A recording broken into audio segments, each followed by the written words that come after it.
Hi, welcome to this video. This video is about Python loops. So Python has two types of loop, for loop and while loop. In our first part, we will see how we can use for loop over range of numbers. So let's dive in.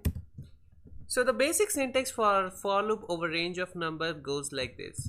For I in range 10 print I. Notice the indentation. I always have an indentation of 2 when I write next instruction for the for loop. Let's try to run the results of this for loop.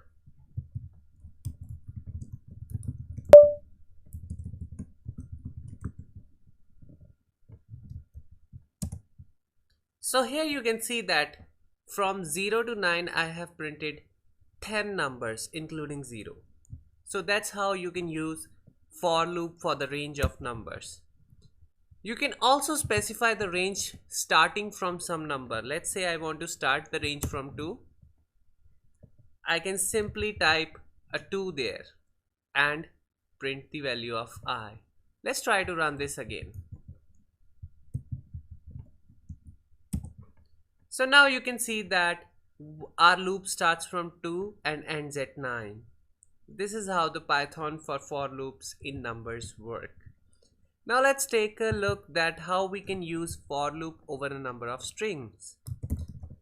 So let's print string S or character C in hello world and say print char. So this is how you write the for loop in strings. For char in hello world, print char. Let's try to run this loop. So if you see the output window, you see each character is being printed in its own row.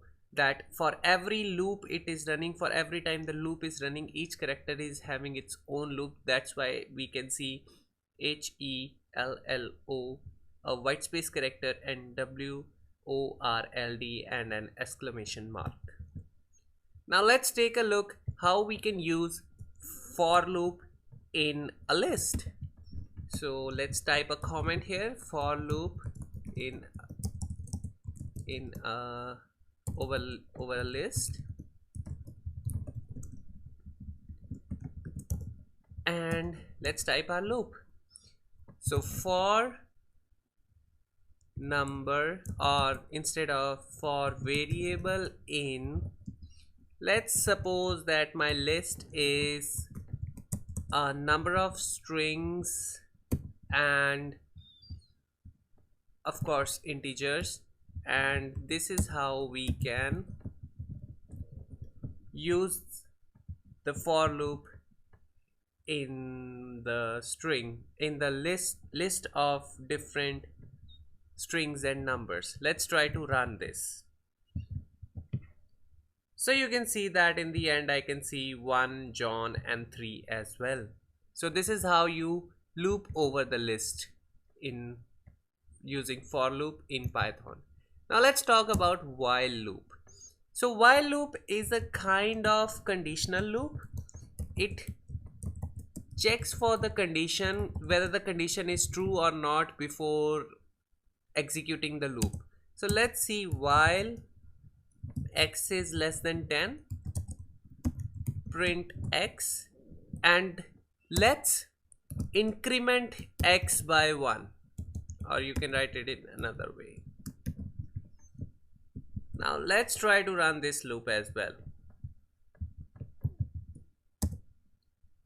Oops, it says x is not defined because we have to initialize x there as 0. Now while my x is less than 10, so you can see that it starts from 0, it goes all the way to 9. So if my x is less than 100, I think you guessed it correct, it will go all the way to 99. So that's it. Notice that for every set of instruction a while loop follows, it always checks for condition. For example, when x is 0, it goes to x plus 1, that x goes to 1, and checks for the condition if x is less than 100. If it is, it will execute the loop. If it is not less than 100, it will break out of the loop. When we talk about breaking out of the loop, let's see what is the break condition. So break is anything when you want to break loop for, or you want to come out of the loop. So in this case, if I put a break here, you are going to see that my loop will break at only x equals to 1. Let's see how. So when I run this, it breaks at 0. It prints 0 but breaks at 1. The value of x is equal to 1. If I print this value over here, you can see that my x got, let's make it more informative now, breaking at value of x dot format x. So you can see that breaking at value of x equal to 1. So at when x is 1, when we increment x by 1, the loops break. Similarly, you can use break in for loop as well. For I in range, let's say 10,000, and let's say print use break statement, use break statement and break the loop.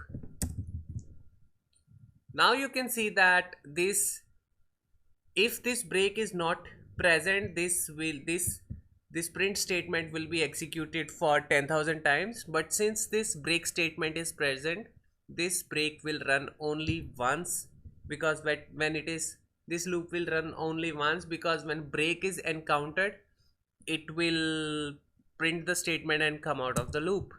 So now you can see that it used only the break statement for once, and once it encountered the break, it came out of the loop. So that's it for the Python loops, and I hope you enjoy this video, and I'll see you next time.